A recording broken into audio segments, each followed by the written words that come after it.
Bonjour chers frères et sœurs de l'Église de Jésus, nous sommes aujourd'hui le lundi 9 mai 2022 et nous allons méditer ensemble le Romains chapitre 7, versets 7 à 25. Regardons tout d'abord les versets 7 à 13. Au verset 7, Paul va poser une question. Si la libération du péché passe par la libération de la loi, si le péché produit la mort et que la loi entraîne aussi la mort, la loi se confond-elle avec le péché? Loin de là, va répondre Paul. Pas du tout. Il va même affirmer au verset 12 que la loi est sainte, juste et bonne. Quel est le rôle de la loi?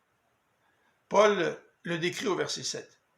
La loi me permet de connaître, de prendre conscience de mon péché. Et il cite un exemple, la convoitise. La loi affirme que l'être humain ne doit pas tomber dans la convoitise.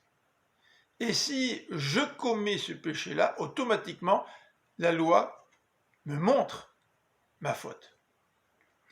Verset 10. Le commandement qui devait me conduire à la vie, en fait, ne fait que me faire prendre conscience de mon péché. Et ce commandement me conduit donc à la mort. Ce péché m'empêche de me conformer à la loi.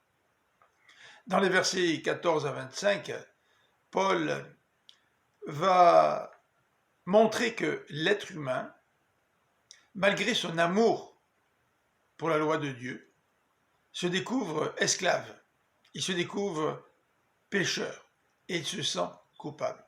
En effet, tout être humain peut apprécier plusieurs des commandements. Nous avons déjà mentionné celui de la convoitise. Mais par exemple, tu ne voleras point, tu ne commettras point d'adultère. Pour vivre en société, nous comprenons que nous avons besoin de ce type de loi-là. Et nous pouvons même trouver la loi utile, nous pouvons même l'aimer. Mais notre désir de mettre la loi en pratique montre non seulement qu'elle est bonne, mais elle nous enferme dans notre culpabilité. En effet, je peux être convaincu que la loi qui défend de voler est bonne, sans pouvoir moi-même m'empêcher de voler et de me sentir coupable. Seul Dieu peut nous libérer de la culpabilité de la loi et de la mort qu'entraîne la transgression de la loi. Seul Dieu peut nous délivrer de la mort par Jésus-Christ, notre Seigneur. Je vous souhaite une bonne fin de journée, que le Seigneur vous bénisse. À demain.